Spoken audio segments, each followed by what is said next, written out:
Hello indie game fans, here's another set of upcoming games to look forward to, beginning with Acras, a pixel art strategy RPG that looks interesting since this has turn-based combat with free movement on the battlefield. Every character class has 9 possible development paths to branch into, where there is a little bit of everything in this game, from an Oregon Trail style overworld map, choices to make, and even a pet system that allows you to raise powerful monsters. It is an uphill challenge for this game, at just 24% funded with more than half its campaign already gone by, so perhaps we can give it a little boost.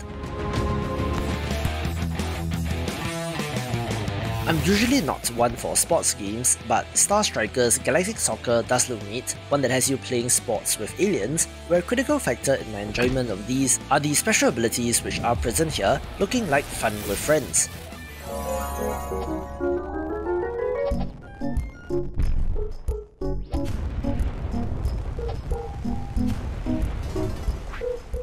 This video is brought to you by Autonauts vs Piratebots, the latest entry from developer Denki and publisher Curve Games, where this team is best known of course for the automation-focused title Autonauts. This is a slightly different take on the genre, where you're still automating your robots, but now includes combat elements with the ultimate goal of defeating the dread pirate robot who serves as the boss of the enemy forces. In addition to the basic automation and farming elements found in Autonauts, you now have to build defense bots or soldiers to combat enemy forces, as well as a variety of defensive structures to fend off raiders, looking to be a much more objective-focused entry as compared to the sandbox style of the other game, but built on the same foundation. If you enjoy automation titles, this will certainly be one to get, and with a release later this week on the 28th of July, it will be a title that you can play very soon.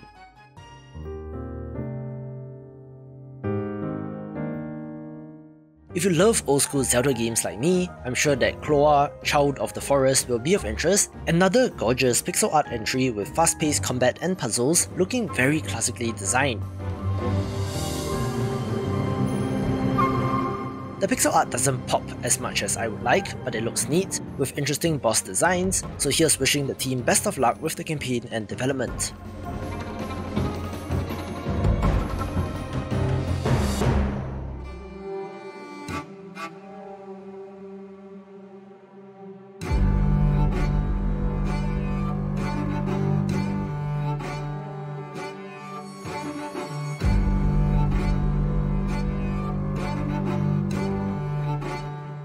You might be able to tell what kind of game Loretta is from the opening seconds of this trailer, being a psychological thriller where you, the player, is an accessory to the crimes of the main character, which is disturbing, and goes to show how effective sound design can really be the X factor in games.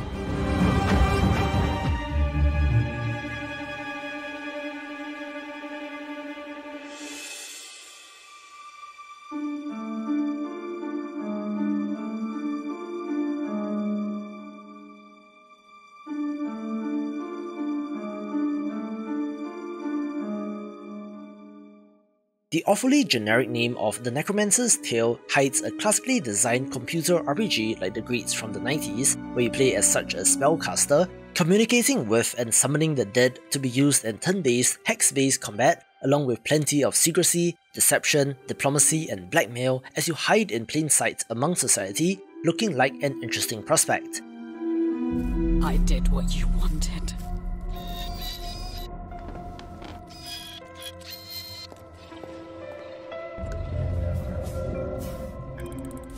Exit Veil is also currently on Kickstarter, and while it does have third-person exploration, it's a JRPG with turn-based combat that taps on the occult and actually uses tarot cards as well. Instead of combat per se, this focuses on the paths we humans take to heal from trauma, where our protagonist is attempting to save a decaying world, where this is inspired by Bloodborne, Final Fantasy, and most interestingly, Eternal Darkness.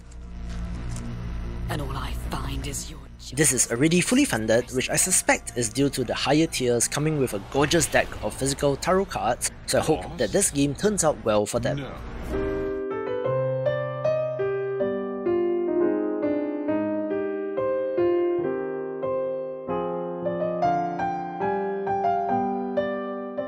We also have a not-so-indie title here with Steel Rising, releasing a gameplay trailer subtitled Titans, where this Souls-like RPG where you play as an automaton does look very impressive indeed.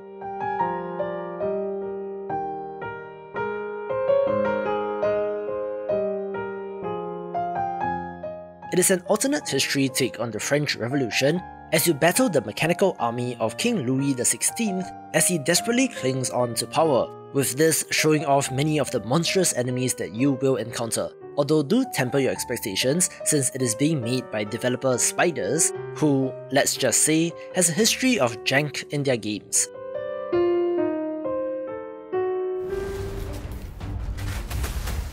Immortal Gates of the Pyre has been sitting on my list of games to cover for the longest of time, so since they entered closed alpha about a month ago, I thought that it was time to give this real-time strategy game a mention. This is a sci-fi entry that looks very much like StarCraft 2, and kudos to the team for trying, but things are getting interesting in this genre with Frost Giant Studios' Stormgate in development as well.